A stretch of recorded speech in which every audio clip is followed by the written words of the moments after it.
Hi everyone. Karnataka ರಾಜ್ಯದಲ್ಲಿ ಕಾಂಗ್ರೆಸ್ ಸರ್ಕಾರ ಬಂದ ಮೇಲೆ 6ಕ್ಕೆ ಏಳಲಿಲ್ಲ, 3ಕ್ಕೆ ಏಳಲಿಲ್ಲ ಅಂತ ಪರಿಸ್ಥಿತಿ ಬಂತು. ಗ್ಯಾರಂಟಿ ಕಂಪ್ಲೀಟ್ಲಿ ಫೇಲ್ಯೂರ್ ಆಗಿದೆ ಅನ್ಬೋದು.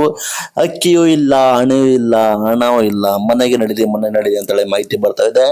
ಮಾಹಿತಿಯನ್ನು ನಿಮಗೆ ಡೀಟೇಲ್ ಆಗಿ ಪಿನ್ ಟು ಪಿನ್ ತಿಳಿಸ್ಕೊಡ್ತೀವಿ. ಚಾನಲ್ಗೆ ಸಬ್ಸ್ಕ್ರೈಬ್ ಆಗಿಲ್ಲ ಅಂದ್ರೆ ಸಬ್ಸ್ಕ್ರೈಬ್ ಆಗಿ, ವಿಡಿಯೋ ಇಷ್ಟ ಆದರೆ ಮಾತ್ರ ಲೈಕ್ ಮಾಡಿ. ಬನ್ನಿ ವಿಡಿಯೋ ನೋಡೋಣ. ರಾಜ್ಯದಲ್ಲಿ ಕಳೆದ 3 ತಿಂಗಳಿಂದ ಅನ್ನಭಾಗ್ಯ ಗೃಹಲಕ್ಷ್ಮಿ ಯೋಜನೆ ಹಣಕ್ಕಾಗಿ ಫಲಾನುಭವಿಗಳು ಎದುರು ನೋಡ್ತಾ ಇದ್ದಾರೆ. ಪ್ರತಿ ಫಲಾನುಭವಿಗಳಿಗೆ 170 ರು ಅಂತ ಪ್ರತಿ ತಿಂಗಳು ಬಂದ್ಬಿಟ್ಟು ಬರೋಬ್ಬರಿ 660 ಕೋಟಿ ಖರ್ಚು ಮಾಡಿ ಎಲ್ಲಾ ರೇಷನ್ ಕಾರ್ಡ್ ದರರಿಗೆ ಅಕ್ಕಿ ಬದಲು ಹಣವನ್ನು ನೀಡ್ತಾ ಇದ್ರು. ಅದೇ ರೀತಿ ಜನವರಿ ಹಣವನ್ನು ಕೂಡ ಫೆಬ್ರವರಿಯಲ್ಲಿ ಹಾಕ್ತಾ ಇದ್ರು. ಇದೇ ರೀತಿ ಜಮಾ ಮಾಡ್ತಾ ಇದ್ರು. ಅದೇ ರೀತಿ ಫೆಬ್ರವರಿ ಮಾರ್ಚ್ ನಲ್ಲಿ ಕೂಡ ನಯಾ ಪೈಸೆ ಹಣ ಜಮಾ ಆಗಿಲ್ಲ. ಅದೇ ರೀತಿ ಗೃಹಲಕ್ಷ್ಮಿ ಯೋಜನೆ ಜನವರಿ ಕಂತನ್ನು ಫೆಬ್ರವರಿ 2ನೇ ವಾರ ಹಾಕಿದೆ. ಈ ವೇಳೆ ಸಾಕಷ್ಟು ಜನರಿಗೆ ಪಾವತಿ ವಿಫಲವಾಗಿದೆ, ಅಮೌಂಟ್ ಕೂಡ ಬಂದಿಲ್ಲ. ಫೆಬ್ರವರಿ ಕಂತು ಕೂಡ ಮುಗಿದಿದ್ರು ಕೂಡ ಕೆಲ ತಾಂತ್ರಿಕ ಸಮಸ್ಯೆಯಿಂದ ನಗದು ಬರ್ತಾ ಇಲ್ಲ, ವಿಳಂಬವಾಗ್ತದೆ ಅಂತ ಹೇಳಿದ್ದಾರೆ.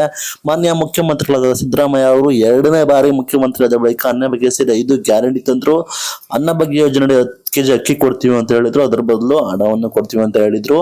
NIC ರಾಷ್ಟ್ರೀಯ ಮಾಹಿತಿ ಕೇಂದ್ರದಿಂದ ಫಲಾನುಭವಿಗಳ ಮಾಹಿತಿಯನ್ನು ಈ ಆಡಳಿತ ಇಲಾಖೆ ಮೀನ್ಸ್ DBT ಪೋರ್ಟಲ್, ಖಜಾನೆ ಇಲಾಖೆ ಪೋರ್ಟಲ್ ಮೂಲಕ ಹಣ ವರ್ಗಾವಣೆ ಕೂಡ ಮಾಡ್ತಾ ಇದ್ರು.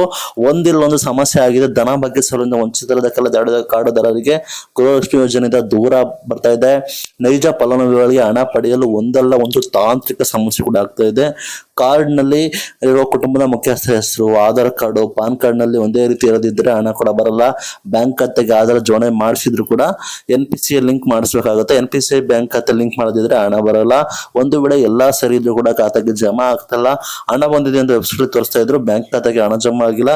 ಬ್ಯಾಂಕ್ ಖಾತೆ ಲಿಂಕ್ ಮಾಡಿಸಿದ್ರು ಕೂಡ ಇದು ದೃಢೀಕರಣ ಆಗಿದೆಯೋ ಇಲ್ಲೋ ಎಂಬುದರ ಬಗ್ಗೆ ಆನ್ಲೈನ್ ಖಚಿತವಾಗ್ತಾ ಇಲ್ಲ. ಕೆಲ ಸಂದರ್ಭದಲ್ಲಿ ಕುಟುಂಬದ ಮುಖ್ಯಸ್ಥರ ಖಾತೆಗೆ ಬದಲು ಕಾರ್ಡ್ ನಲ್ಲಿದ್ದ ಬೇರೆ ಸದಸ್ಯರಿಗೆ ಹಣ ಜಮಾ ಆಗ್ತದೆ. ಇದೇ ಸಮಸ್ಯೆ ಆಗಿದೆ. 3 ತಿಂಗಳಿಂದ ಗೃಹಲಕ್ಷ್ಮಿ ಇಲ್ಲ, ಅನ್ನ ಬಗ್ಗೆ ಇಲ್ಲ, ಗ್ಯಾರಂಟಿ ಫುಲ್ ಫೇಲ್ ಆಗಿದೆ, ಸಮಸ್ಯೆ ಆಗಿದೆ ಅಂತ ಹೇಳಿ ಪೇಪರ್ ನಲ್ಲಿ ಕೂಡ ಮಾಹಿತಿ ಬಂದಿದೆ. ಇದು ಇವತ್ತಿನ ಮುಖ್ಯವಾದ ಮಾಹಿತಿ. ಇದೇ ರೀತಿ ಮಾಹಿತಿಯಾಗಿ ನಮ್ಮನ್ನ ಫಾಲೋ ಮಾಡಿ, ಸಪೋರ್ಟ್ ಮಾಡಿ. Thank you.